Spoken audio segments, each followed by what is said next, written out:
میں ہوں توقیر ناصر، یہ وطن تمہارا ہے، تم ہو پاسباں اس کے۔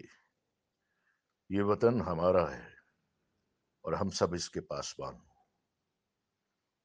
مشکل کی اس گھڑی میں، آفت کی اس گھڑی میں ہمیں اپنا اپنا حصہ ڈالنا ہے۔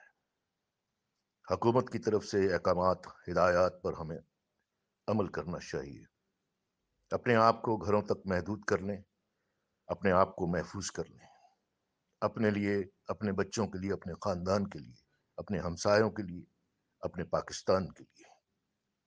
اور ڈاکٹرز کی ہدایات پر عمل کرتے ہوئے ہمیں اپنے ہاتھ 20 سیکنڈز تک دھونے چاہیے، ماسک کا استعمال کرنا چاہیے، اور زیادہ سے زیادہ social distancing is very important. آئیے ہم سب مل کر اس کرونا وائرس کا مقابلہ کریں اور اس کے پھیلاؤ کو روکیں۔ اللہ تعالی ہم سب کا حامی و ناصر ہو، آمین۔